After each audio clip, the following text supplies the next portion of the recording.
Damos comienzo a un nuevo programa de aire fresco de mujeres de negocios y profesionales del sur. Agradecemos a quienes con su colaboración hacen posible este programa. Envíanos un audiomensaje al 54911 6907 4749. Muchas gracias. Auspician este programa Talleres de Escritura Narrativa Lidia Risotto. WhatsApp 11 6863 4263. Paseo de diseño, billutería, ropa, comida, artesanías y más. Para formar parte de este proyecto, comunícate con Graciela al 11 5487 7661. Estudio Contable Estela Capese y Asociados. Consultas al 11 3750 1070 o por WhatsApp al 11 4428 5050. Fandiño Propiedades, más de 40 años en el mercado inmobiliario. Página web fandiprop.com. Comunícate por WhatsApp al 11 2674 1834. Telas Plásticas Miliavaca. Amplia gama de artículos para viveros, loneras, librerías, bazar y ferretería. Impresiones de gran formato e insumos para cartelería. COVID-19. Felpudos sanitizantes, cristal PVC para separar ambientes, friselina, neopren. Consulta su página web miliavaca.com. Envíos a todo el país. Helados artesanales Riviera de Teresa Pinto. Son elaborados con la mejor materia prima utilizando productos italianos Fabri. Helados Riviera son caricias en tu paladar y sus tortas una delicia. Página web rivierahelados.com. Teléfono 4293 3388. Hoy vienen tus nietos a comer y no sabés qué prepararles. ¿No tenés milanesas de peseto premium en el freezer? Te doy la solución. Llámala a Norma o mandales un mensajito por WhatsApp al 11 4198 0155 o llámala al 2103 7487. Averigua por sus deliveries sin cargo. Hola Estela, estamos comenzando este aire fresco de hoy. Agradecemos al Tano Trifoglio por colaborar, por ser nuestro colaborador. También agradecer a nuestros oyentes que siempre nos acompañan, a la asociación también de mujeres de negocios y profesionales del sur y amigos y amigas que colaboran con nuestro programa. También a ti, Estelita, que gracias por hacer la producción y el armado de nuestro programa. En el día de hoy vamos a tratar el tema de la visibilización de la violencia hacia las mujeres. Cecilia Massili nos trae un cuento que sorprenderá por su final. Sin duda, por ser un cuento y no la realidad a la que estamos lamentablemente acostumbrados. Nuevamente con nosotros la doctora María Alejandra Silva continúa hablando sobre su ponencia ¿Pandemia o Plan? Marisa Martínez y su columna Trabajando en Familia hoy nos habla del papel del consultor.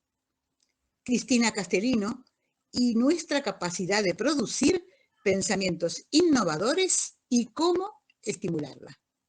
Bueno, vamos al programa, Estelita. En el mes de la visibilización de la violencia hacia las mujeres, te traemos primero una canción, Me estás matando, interpretada por Nati Natasha.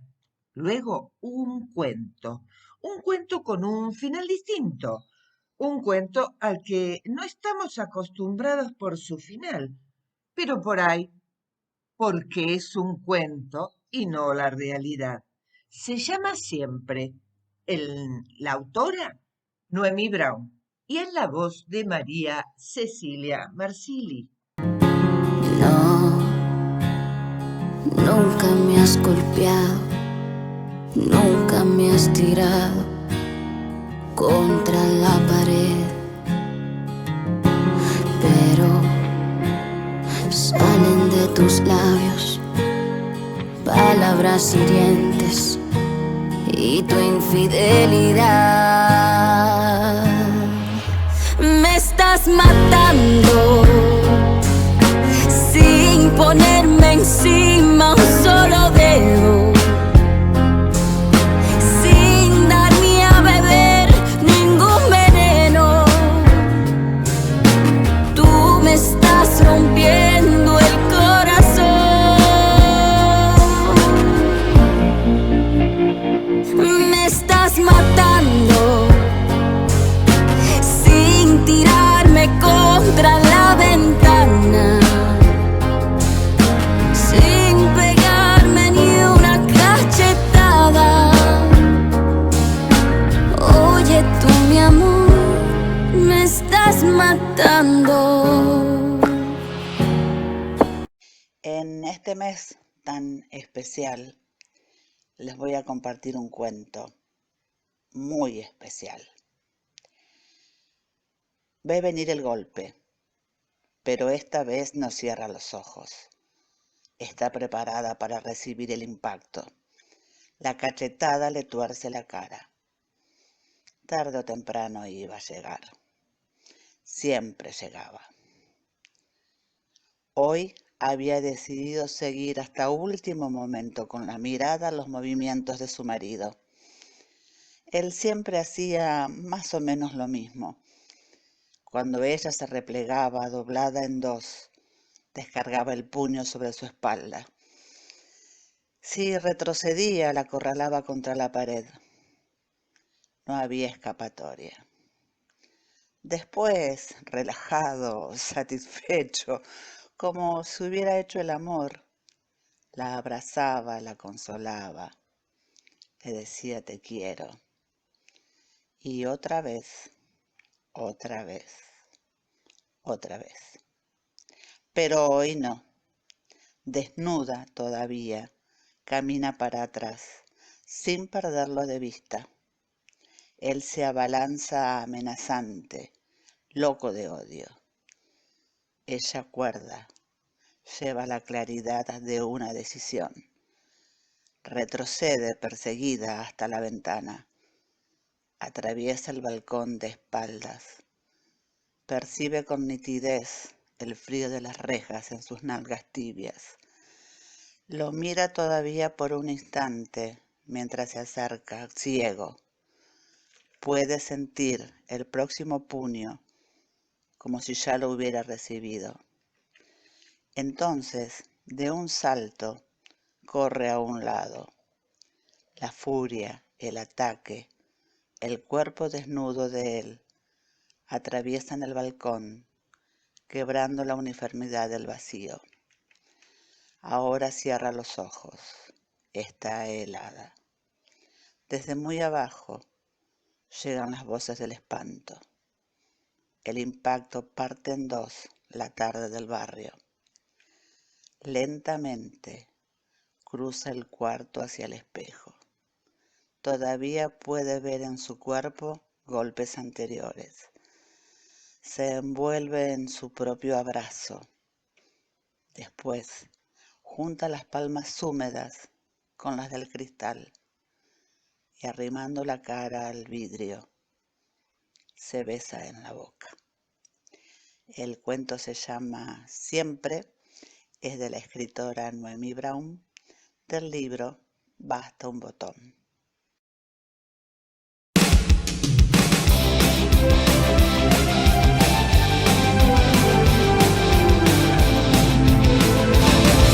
Necesito respirar, descubrir el aire fresco y decir cada mañana que sí. de Cristina Castellino de hoy, nuestra capacidad de producir pensamientos innovadores y cómo estimularla. Hola amigas y amigos. Como cada jueves, voy a comenzar por contarles por qué he llamado a este espacio la influencia del Sol en nuestro comportamiento. La divulgación masiva de la física cuántica nos mostró un mundo nuevo y nos abrió a una nueva conexión con la energía al demostrar que la materia y consecuentemente las personas no son inermes, inalterables. Por el contrario, somos atravesados por múltiples energías que nos conmueven y nos modifican. Ello hizo que prestemos especial atención al comportamiento del Sol y a su tránsito durante los 365 días del año, porque si bien nosotros recibimos muchas energías, la que más nos impacta es la solar, no solo porque el Sol es la estrella que más energía desprende, sino también por la importancia que el Sol tiene para todos los seres humanos que habitamos el planeta Tierra, ya que la vida aquí es absolutamente dependiente de él. Nosotros analizamos ese viaje anual del Sol desde la perspectiva del diseño humano, que distingue 64 puertas que estudia con mucha exactitud con un enfoque multidisciplinario. Cada una de esas puertas, que coinciden con los 64 codones del genoma humano, contiene un arquetipo, es decir, un modelo de comportamiento sobre determinado tema que nos muestra la forma en que nos comportamos hacia nosotros mismos y hacia los demás en relación a ese tema. A lo largo del año, el Sol va pasando por las distintas puertas del diseño humano, potenciando los temas arquetípicos de cada puerta, a los que va cargando de energía por 5 o 6 días cada vez, dándonos indicios muy valiosos para observar cómo estamos viviendo esos temas. Cada jueves yo les traigo algunas consideraciones sobre la energía que está vigente con el objeto de provocar la reflexión, para que quien se sienta interpelado por estos comentarios que desgranamos tenga la posibilidad de ir más a fondo, descubrir cómo vive ese tema y, si se lo propone, implementar los cambios que descubra necesarios para mejorar su calidad de vida. Si alguien que nos escuche quiere conocer más respecto al tránsito solar y a cómo funciona, puede comenzar leyendo el artículo publicado en mi Instagram, respiranagaiki.com, o puede escribirme al mail de contacto de mi página, www.respiranagaiki.com. Yo con todo gusto les contestaré. A partir de hoy, jueves 11 de noviembre, el Sol vuelca toda su energía en la puerta 43 del diseño humano, llamada la puerta de los pensamientos innovadores y también la puerta de la visión interior. Es una puerta de la mente que por estos días hará que veamos acrecentada nuestra capacidad para crear pensamientos nuevos y originales. Es el momento ideal para que se produzca en nosotros lo que la psicología define como insights, es decir, una sensación o creencia profunda sobre algún tema. Para que podamos tener esos pensamientos originales, innovadores, es aconsejable vaciar la mente, de modo tal que cuando esos pensamientos lleguen, encuentren un lugar donde alojarse. De la misma manera que vaciamos un armario o una biblioteca para hacer lugar a una nueva adquisición. Según la neurociencia, nuestra mente tiende a elegir siempre los caminos conocidos. De ahí nuestra tendencia a rumiar, a repetir siempre un mismo pensamiento o conclusión, o a repetir los mismos diálogos internos que con el tiempo y a fuerza de repetición se convierten en verdaderos monólogos donde nos planteamos algo y nos contestamos automáticamente de la misma manera. Si queremos llegar a tener una serendipia, término con el que se definen esos hallazgos afortunados, inesperados y valiosos, necesitamos silencio, respiración consciente y hasta algunos ejercicios de meditación o por lo menos de contemplación para prestar atención a las ideas que nos llegan internamente. Porque esta puerta 43 de los pensamientos innovadores es también la puerta del oído interno. Tiene una enorme capacidad de escucha, pero con la particularidad de que solo escucha su propia voz. No es propensa a aceptar enseñanzas ni a reconocer pistas que le lleguen desde afuera. Y esta capacidad de escuchar solo la propia voz interna, que a veces puede dificultar un aprendizaje, por estos días será nuestra aliada para no contaminar la originalidad de nuestras deducciones, porque esos verdaderos insights que van a producirse tienen que tener condiciones propicias para que se afirmen, el tiempo y la reflexión necesaria antes de compartirlos, antes de comunicarlos. En esta primera instancia, debo guardarlos para mí, para no contaminarlos con otras opiniones que me pueden influenciar o desvirtuar su originalidad. Luego, cuando ya sean firmes, es bueno comenzar por compartirlos con aquellas personas en cuya opinión confiamos. A la hora de sumergirnos en soledad en estas verdaderas visiones internas, tengamos en cuenta que estamos en el terreno del saber individual y que el saber individual nunca es objetivo. De manera tal que aunque mi mente me asegure que yo sé, cabe la posibilidad de que estemos en presencia de un autoengaño. Por eso es tan importante la maduración y la reflexión sobre un tema antes de sacarlo a la luz. El I Ching dice que cuando decidimos comunicar nuestros pensamientos innovadores, podemos ser considerados genios o chiflados.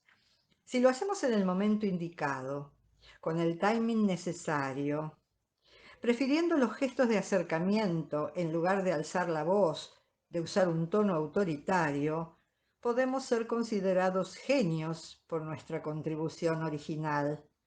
En cambio, si no respetamos esas pautas de tiempo, lugar y modo, nuestras ideas, por más originales que sean, van a ser rechazadas como si vinieran de un chiflado.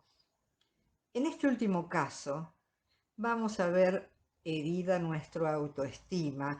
Cada vez que nuestras ideas son rechazadas, la confianza en nosotros mismos va disminuyendo hasta que llega a hacernos dudar si vale la pena compartir nuestra visión sobre algún tema. Nosotros nos vamos a sentir muy mal por esto y a lo mejor estaremos privando a la sociedad de un hallazgo valioso. Hasta la próxima.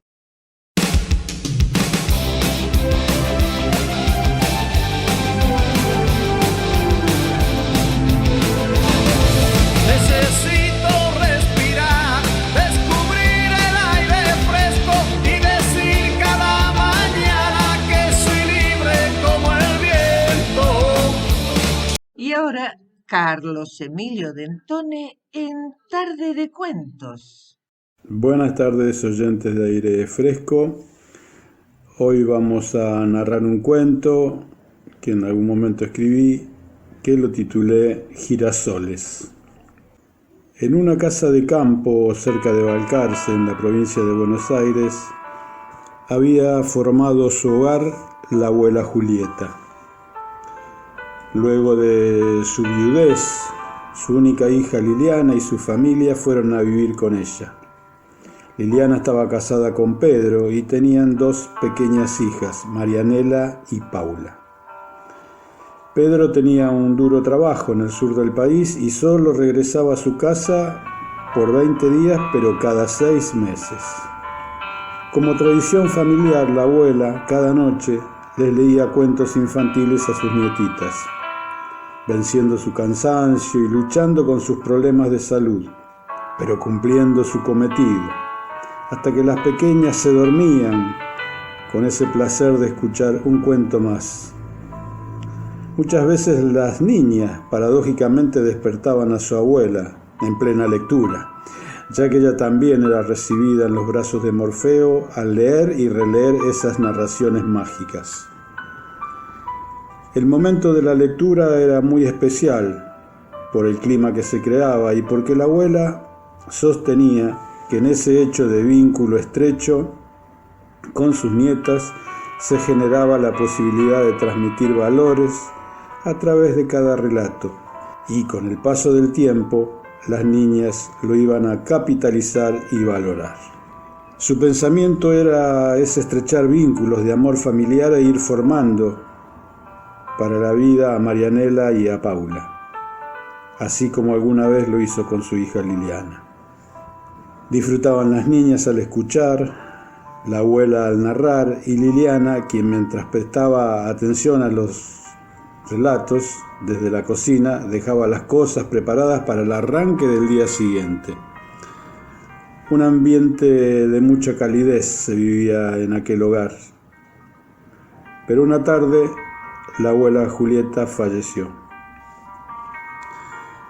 Ante el desconsuelo familiar y tratando de calmar a sus hijas, Liliana, con mucho dolor e impotencia ante una circunstancia como la pérdida de su ser amado, les dijo a sus pequeñas hijas que la abuela había partido porque tenía la misión de seguir contando cuentos en otros lugares, recorriendo montes, sembrados, sierras, ríos y campos,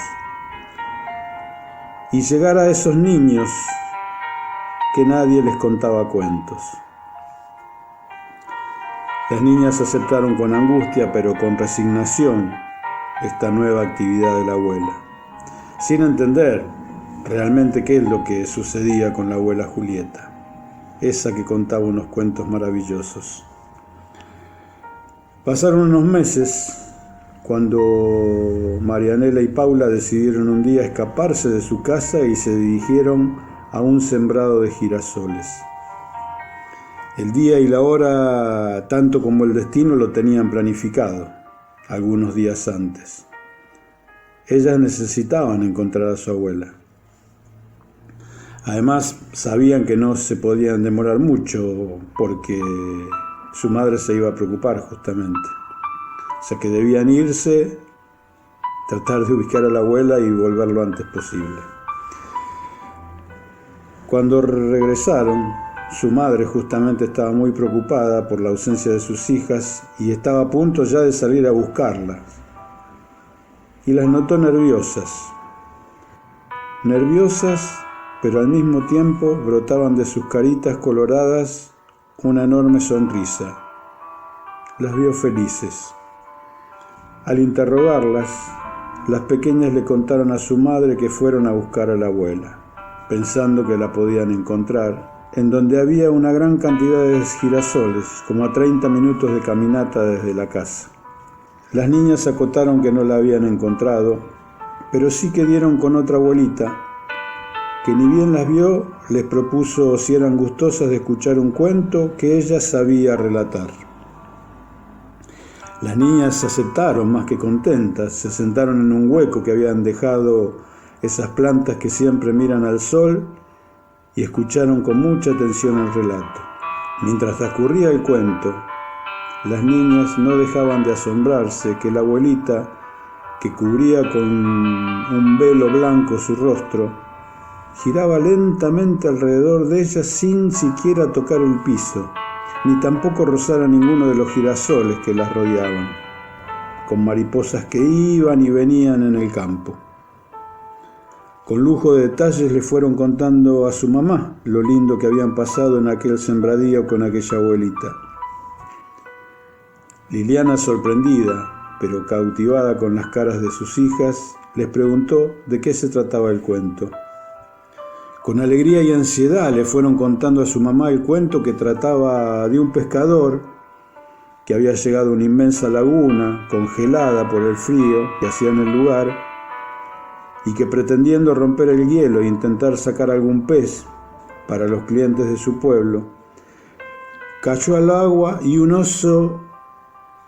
Liliana las interrumpió, invitándolas a tomar una merienda con chocolate y masitas.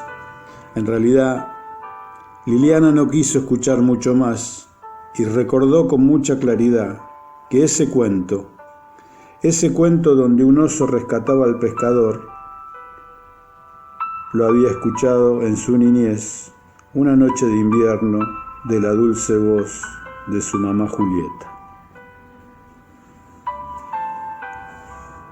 Bueno, esperando que les haya gustado este cuento, nos despedimos hasta el próximo jueves, como siempre aquí en Aire Fresco. Hasta el jueves.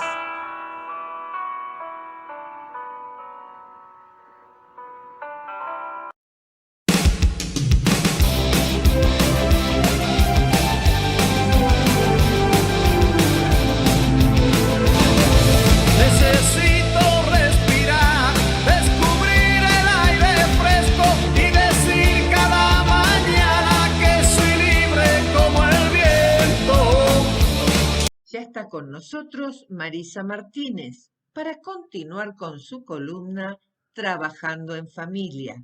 Buenas tardes, Marisa. ¿Qué tal? Buenas tardes a todos. Bueno, nuevamente acá compartiendo el espacio de Trabajar en Familia, intentando aclarar algunos temas y no se olviden que seguimos abiertos, ¿no es cierto?, a consultas que nos hagan llegar. ¿Cuál sería la función del consultor de empresas familiares? Bueno, el consultor justamente su trabajo es asesorar o acompañar a la familia, como te decía, en el conocimiento de las características específicas de lo que significa trabajar en familia, y también colabora y acompaña para que se trabaje de manera armónica, y vuelvo a insistir en la perdurabilidad, en la proyección de ese emprendimiento, de esa empresa familiar. Respecto a si las pymes necesitan o no necesitan, y lo ideal sería que todos tengamos, consultores, asesores. La realidad, por eso me pareció interesante colaborar con este espacio Trabajando en Familia, más allá del consultor, es conocer, o sea, vuelvo a decir que los emprendimientos, que los microemprendimientos, los emprendimientos familiares, las pymes familiares, vayan conociendo y vayan informándose respecto a las características de trabajar en familia, y entonces poder contener y poder ir previendo distintos aspectos para que la familia potencie y que no se generen problemas ni en la familia ni en el negocio familiar por ser familia, ¿no es cierto? Entonces, un poco la función del consultor sería eso. Acompañar la parte de trabajar en familia, la parte familiar del negocio. Vuelvo a decir, para la parte contable está el contador. Para la parte de papeles y demás, podés ir un abogado, podés ir un escribano, podés ir a la Cámara de Comercio del rubro que vos trabajes. O sea, hay perfiles profesionales que acompañan eso. Pero nadie te acompaña como familia. Y entonces te encontrás un domingo en medio del asado discutiendo el stock, ¿viste?, de tu negocio, y están los chicos, y están, entonces, ¿es el lugar o no es el lugar? ¿Se puede separar o no se puede separar? Te encontrás que tenés dos hermanos que son brillantes profesionales, pero bueno, como hermanos tuvieron sus dificultades, entonces les cuesta trabajar juntos. ¿Cómo se hace eso? ¿Cómo podemos acompañar este tema? Te encontrás con los fundadores de cualquier emprendimiento o microemprendimiento, esto es típico, que bueno, que como les ha ido bien, se quieren quedar así, no quieren cambiar, ¿viste? Y a mí mal no me ha ido, ¿viste? Yo, ¿por qué voy a cambiar? Si no fue bien, tan mal no me fue. Entonces vienen atrás los hijos con ideas nuevas, con otras cosas, y el fundador, viste, con su fundamentación, que tiene razón, porque hasta ahora mal no le fue, con pocas ganas de modificar o de cambiar, entonces empiezan los cuestionamientos de los hijos, bueno, pero si entonces no quiere cambiar, ¿qué hago acá? Bueno, hay toda una situación que se produce, como yo decía, en lo que son empresas familiares, que en otras no, y es muy importante que en todos estos núcleos se conozcan, ¿no es cierto? Se conozcan las características para saber, mira, esto nos está pasando o esto nos va a pasar, y bueno, se puede charlar, se puede conversar o se puede ver si se consulta para alguna situación especial, algún profesional o algún consultor de empresas familiares, ¿sí? Muchas veces un externo, alguien que no sea de la familia, que conozca el negocio, también nos puede ayudar, más allá de la titulación de consultores, ¿no es cierto? Pero muchas veces la cabeza es más objetiva si no sos parte de la familia para resolver o para sugerir cosas. Pero digamos que muy global y domésticamente la función del consultor sería justamente acompañar los emprendimientos familiares para que se pueda seguir trabajando en familia de manera exitosa, ¿no es cierto? Ese sería un poco el panorama. Cerremos hoy con un ejemplo o una anécdota de las empresas familiares. Bueno, a mí me gusta mucho cuando empiezo a trabajar, ¿no? O cuando hago charlas a grupos de familias que trabajan en familia, que trabajan juntos, contarles sobre lo que se llama la metáfora del avión o la alegoría del avión, que es muy conocido en el ámbito de empresas familiares, en donde se compara de alguna manera un avión con la empresa familiar, ¿no es cierto? Entonces, la metáfora dice, el propietario del avión no tiene por qué ser el comandante del avión, ¿sí? Muchas veces se confunde propiedad, ser el dueño, con capacidad de dirigir, que por ahí ese dueño le fue bárbaro al principio, pero si la empresa crece, hay un montón de competencias que no tienen ni vienen del aire. Entonces, el propietario del avión no tiene por qué ser el comandante del avión, ¿sí? El hijo del comandante de hoy no tiene por qué ser el comandante de mañana. Este es otro tema. Muchas veces los padres, quieren que todos sus hijos trabajen en la empresa y bueno, y hay hijos que por ahí no tienen la capacidad, no tienen el perfil para dirigir o bueno, no tienen la formación. Entonces, retomo, el hijo del comandante de hoy no tiene por qué ser el comandante de mañana. Puede seguir siendo un emprendimiento familiar sin que lo dirija el hijo, ¿sí? Empezar como azafata no garantiza llegar a comandante. Esa es otra característica, ¿viste? Que los fundadores en general empezaron de abajo.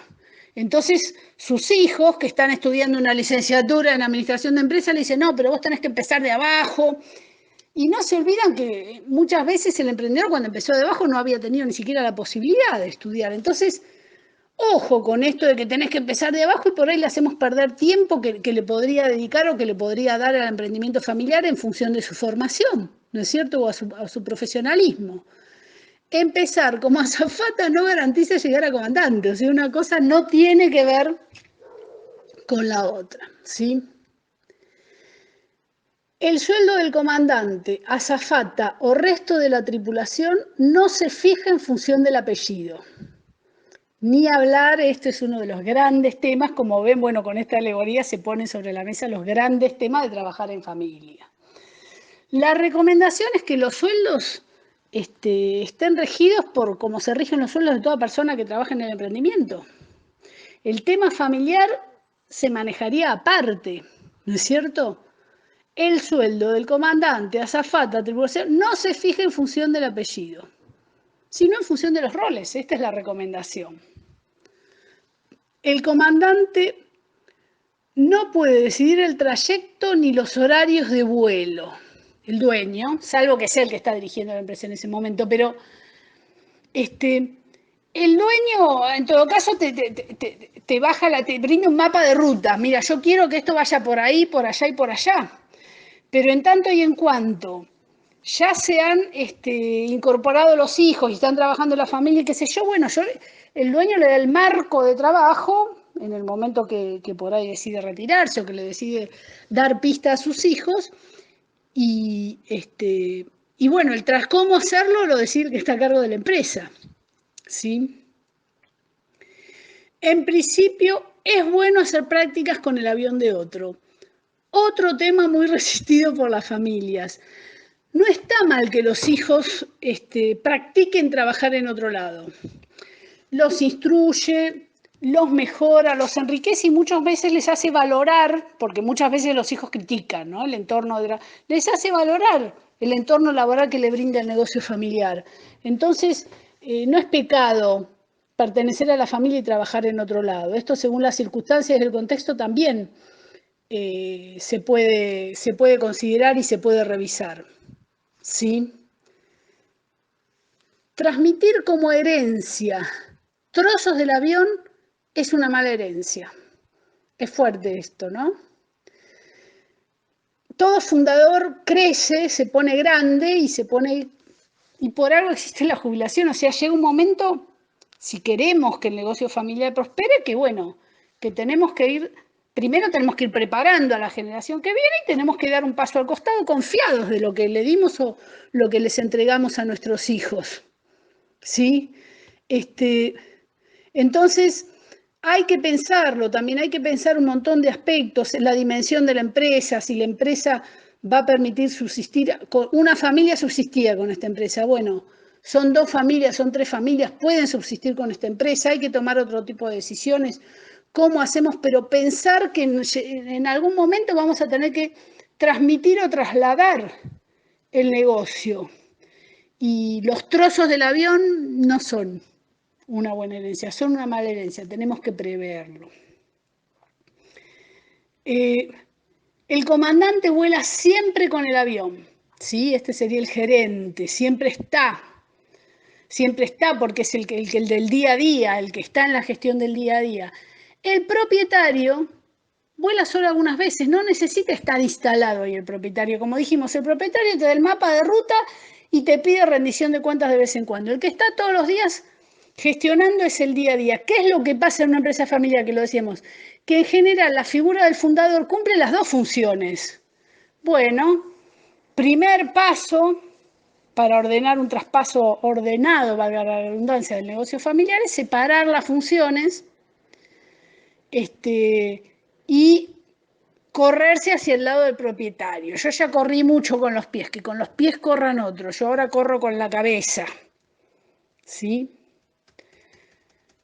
Bueno, ahí quedan más alegorías para el avión, pero bueno, te acerqué a algunas alegorías para el avión como anécdota, como ejemplo, que yo trabajo muchas veces con las familias, como introduciendo, para que piensen o para que comparen sus emprendimientos o sus espacios en donde trabajan en familia con estas alegorías. Así que, bueno, espero que les resulte interesante, ¿sí? En la medida que así sea, estoy para seguir colaborando y seguir charlando, inclusive pueden hacer llegar problemáticas específicas de trabajar en familia, vamos a ver si los podemos ayudar.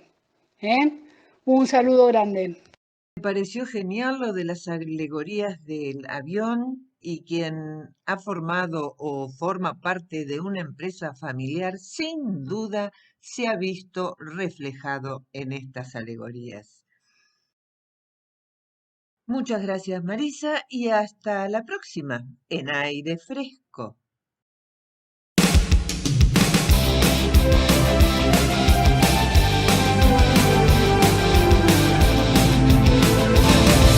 Necesito respirar, descubrir el aire fresco y decir cada mañana que soy libre como el viento.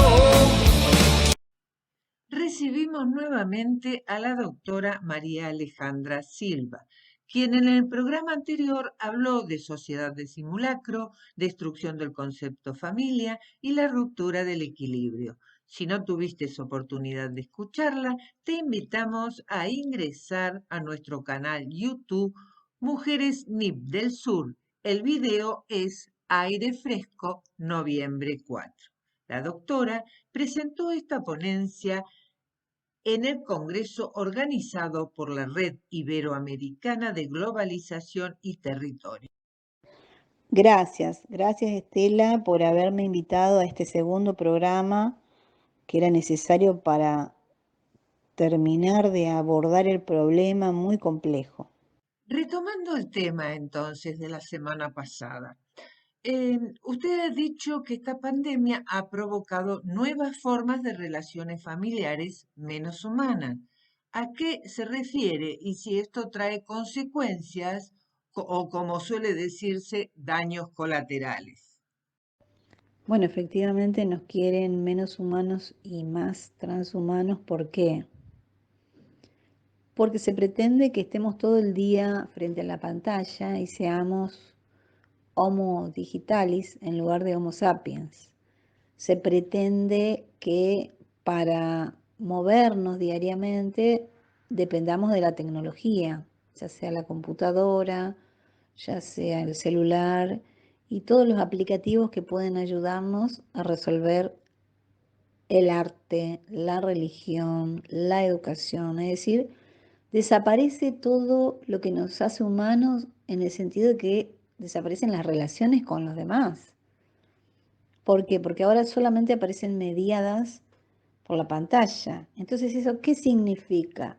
Significa que tenemos menos humanidad porque nos prohíben un abrazo, un beso, una caricia, ya sea si está llorando, si está sufriendo, ¿no? Nos prohíben incluso acercarnos a un moribundo que está en la sala de unidad de terapia intensiva. Es decir, no pudimos ver a nuestros familiares, no los pudimos tocar, ni abrazar, ni siquiera cuando estaban internados, cuando fallecieron y cuando estaban en la morgue. No hubo entierro, no hubo ningún velatorio, es decir, no pudimos llorar y velar a nuestros muertos. Entonces estamos diciendo que es eso lo que pasa cuando desaparece la humanidad. Es como que solamente todo tiene que suceder desde la pantalla. Y en cuanto a la familia, a los niños, y jóvenes y adolescentes, imagínense lo que esto significa. Es decir, no solo se les prohíbe las relaciones humanas de juego, de la recreación, del deporte, sino que también se cierran las escuelas. Es decir, lo único que hay es relaciones virtuales, digitales, educativas. Y hay posibilidad de educación sin relaciones afectivas, me pregunto, ¿no? Y yo creo que no hay didáctica en la educación remota. No hay posibilidad de didáctica. Pero nos referimos a que con el hecho de hablar de que nos quieren menos humanos, es que han desaparecido todas las relaciones sociales y afectivas en la medida en que están prohibidas. Se prohíben como una posibilidad de contagio, una posibilidad de muerte, ¿no? Y en esa cuestión los que más sufren son los niños, que se los aísla incluso de sus abuelos, y por supuesto los adultos mayores, que en sus últimos años lo que quieren es disfrutar, pasarla bien con la familia, ir a verlos si están en otra ciudad o en otro barrio, y tuvieron todo prohibido, absolutamente aislados, como que estuvieran en una cárcel. Es decir, nos convirtieron en una ciudad inteligente, pero en realidad más que inteligente estábamos en una cárcel, ¿no? Y lo peor es que esto siguió todo este año. Es más, hay alumnos que no tuvieron ni clases. Hay provincias que hasta el mes pasado no tenían clase, ni presencial, ni nada. Entonces a eso nos referimos con menos humanos. ¿Y cuáles son las consecuencias? Y bueno, la verdad que estamos imaginando una sociedad sin belleza, sin alegría, sin música. ¿Por qué? Porque todo nos fue negado y prohibido a las distintas poblaciones, niños, adolescentes, adultos mayores. Es decir, no pudimos disfrutar de nada. Estuvo prohibido la belleza, el arte, la música, el baile. Incluso hasta hace un mes o dos, Los grupos de baile de la provincia de Buenos Aires, por ejemplo, los ucranianos, los polacos, no tenían permitido hacer ensayos. Recién pudieron bailar en público hace, no sé, creo que 2 semanas. Por ejemplo, ¿no? Lo sé porque soy de esa comunidad. Entonces, lo que digo, ¿qué consecuencias trae? Obvio que esto trae gran consecuencia a nivel psíquico. Primero porque no podemos ver a la gente, solamente los vemos tapados, ¿no? Imaginen un niño que está construyendo la subjetividad, la imagen del otro, está aprendiendo a sufrir con el otro y a reírse. Si no lo ve, no lo ve nunca, no lo puede ni tocar, ni jugar, ni al compañero, ni ve al profesor, a nadie. Esto tiene un impacto negativo en la construcción de la subjetividad. ¿Qué lo va a hacer? O sea, totalmente aislado, totalmente individualista. ¿Qué va a ser? ¿Un chico normal o va a ser un autista? En el sentido de aislado totalmente y no comunicado con nadie, ¿no? Y además sin posibilidad de disfrutar algo.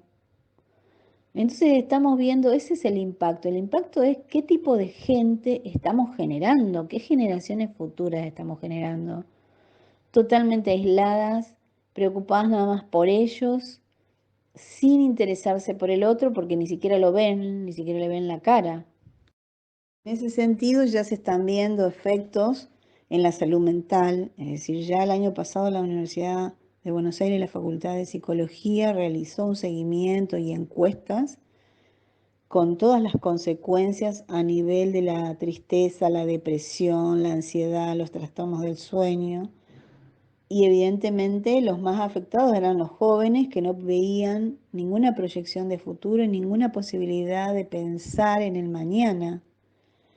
Es decir, frustradas todos sus deseos y sus imaginaciones de qué van a hacer, ¿no? De qué quiero estudiar, me quiero conformar una familia, a dónde quiero llegar, ¿no?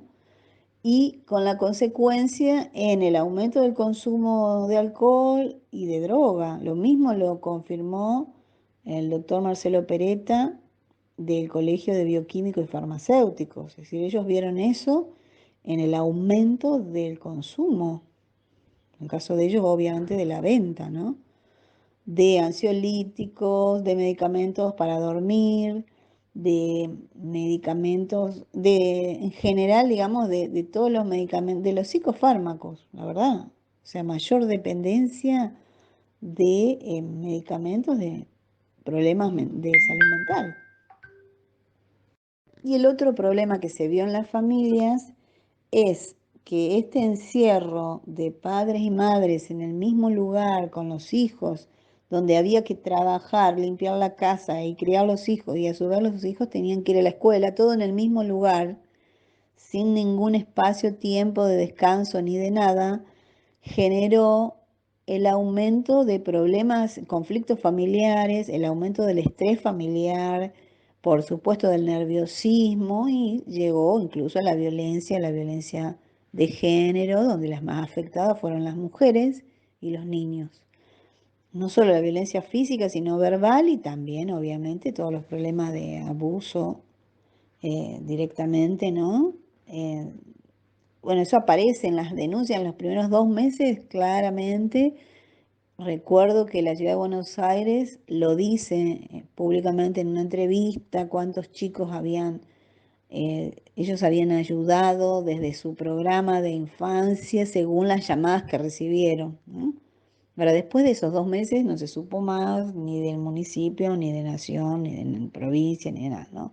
Pero con un estado también remoto, digital y de pantalla, ¿no? Es decir, encima de todos estos problemas, de este impacto, no tenemos políticas. Es decir, porque el Estado está no sé dónde, ¿no? Creo que las más afectadas fueron las mujeres. ¿Por qué? Porque la cuestión de género no se resolvió independientemente de las clases sociales, y porque la mayoría de las viviendas de la Argentina no son de la élite. La mayoría de las viviendas son, digamos, casas pequeñas o departamentos de propiedad horizontal también pequeños. Entonces, ¿En qué situación de hacinamiento estaban todos los integrantes del grupo familiar? Sería la primera pregunta. Y la segunda sería, ¿qué posibilidades tuvieron? Bueno, no tuvieron posibilidades las mujeres de desarrollarse. Incluso a nivel de la producción académica, hay estudios en Argentina y en Brasil que hablan que las mujeres publicaron menos el año pasado porque no tuvieron tiempo para publicar. Y si vemos del lado del abuso y de la violencia sexual, también las perjudicadas fueron las niñas y las adolescentes. ¿Por qué? Porque antes llevaban sus denuncias a la escuela de abuso, incluso de los propios integrantes de la familia. Y con la escuela cerrada, ¿a quién se van a quejar? ¿No? Entonces, esas niñas y adolescentes son las que hoy están embarazadas. Es decir, ha habido un aumento del embarazo adolescente por causa del abuso intrafamiliar. Entonces, de esto nadie habla. Se dice que más que pandemia es plan. Si es así, ¿quiénes son los responsables? Bueno, si uno analiza los responsables a nivel geopolítico, hay que pensar que el 2019 todos teníamos miedo de qué pasaba entre China y Estados Unidos. ¿Se acuerdan? Bueno, qué casualidad, en el 2020 el virus sale de Wuhan, no se distribuye en ninguna otra ciudad de China. ¿Y a dónde va? A los centros del desarrollo capitalista de Europa, América Latina y Estados Unidos. Qué casualidad que todo el 2020 y 2021 la única economía que crece es la economía de China, es decir, del régimen totalitarista, comunista, del modelo, digamos, del comunismo, ¿no? Del control digital. Y ahí está el segundo grupo que se beneficia y que organiza esto, que son los que se denominan la Big Tech. ¿Qué es la Big Tech? La Big Tech son los grupos de la industria de la tecnología de la información, Amazon, Google, Facebook, Microsoft y Apple. ¿Por qué se benefician ellos? Justamente porque al volverse la vida totalmente digital, economía digital, familia digital, educación digital, religión y todo digital, incluso el dinero digital, quienes aumentan las ganancias, las triplican y se vuelven trillonarios, la Big Tech. ¿Y quiénes son los otros? Bueno, en ese sentido hay grupos económicos que evidentemente planearon esta destrucción de la economía capitalista como tal para que se concentre en pocas manos. Y bueno, a eso se refiere Cristina Martín Jiménez cuando habla de la verdad de la pandemia. David Icke también analiza ese tema. Y bueno, y el propio presidente del Foro Económico Mundial es el que también escribe un libro que se llama COVID-19, el gran reseteo. O sea, donde él mismo plantea que la pandemia es una ventana de oportunidad para el reseteo económico, que es el objetivo de la Agenda 2030. Entonces, es evidente que también hay intereses económicos claros que planearon esto. Y los otros grupos que efectivamente están detrás, obvio, son las empresas farmacéuticas y lo que David Martin denomina el complejo industrial del coronavirus. ¿Por qué? Porque evidentemente acá vemos que las patentes, por ejemplo, del test de PCR o el hisopado ya son del 2015. Las patentes del coronavirus, que a esta altura ya hay como 97 patentes, hay patente del 2010, patente del 2015, patente del 2017. ¿Cómo puede ser si el virus aparece en el 2019? Y entonces ahí vemos que hay un complejo industrial médico del coronavirus. ¿Y ahí quiénes están? Bueno, otra vez están Pfizer, Moderna y AstraZeneca, que aumentaron sus ganancias terriblemente en el 2020 y ahora las siguen aumentando. ¿Y de quiénes son socias? de los grandes medios de comunicación y de los fondos de inversión, BlackRock, Vanguard, Bain Capital. Es decir, hay una cantidad de lo que nosotros llamamos fondos buitres inversionistas que son socios ¿de quién? De las empresas farmacéuticas y también de la Big Tech. Entonces ahí sí podemos entender que fue planeado, por eso se dice pandemia y plan media, porque esto estaba planificado en articulación con los medios de comunicación y con la Big Tech. Es decir, hay reuniones incluso, uno es el evento 201, donde están todos, digamos, la Organización Mundial de la Salud, está Bill Gates, están las empresas del Big Tech, Facebook y los grandes medios de comunicación. Este evento simula una situación supuesta de una pandemia. Esto se hace en el 2019, ese evento, se llama 201, lo pueden encontrar. Entonces ellos ya planificaron donde los medios de comunicación se van a hacer cargo de la difusión, para que no haya confusión ni fake news.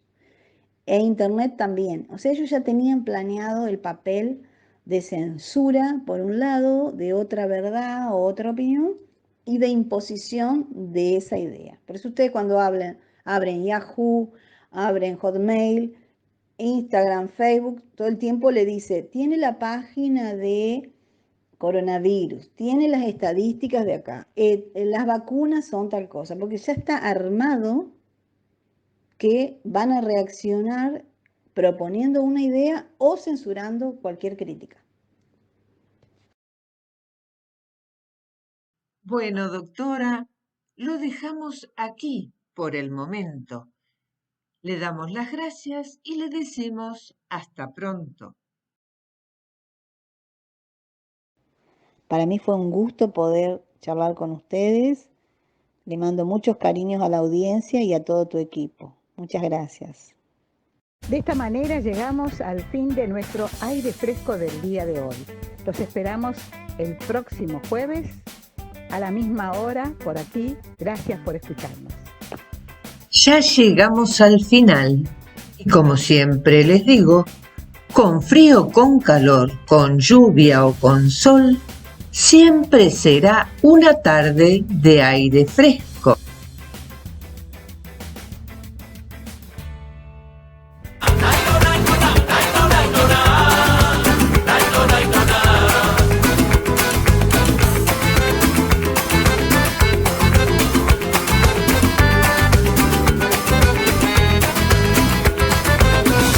Aire fresco en tu ventana que borro de madrugada la tristeza en tu mirada. Aire fresco que no deje agostar tu corazón. Salió el sol por tu balcón, pa' calentar tu reja, Pa' alegrarte el corazón y quitarte las penas. salió el sol por tu balcón, pa' calentar tu reja, Pa' llenarte de ilusiones esas horitas muertas. la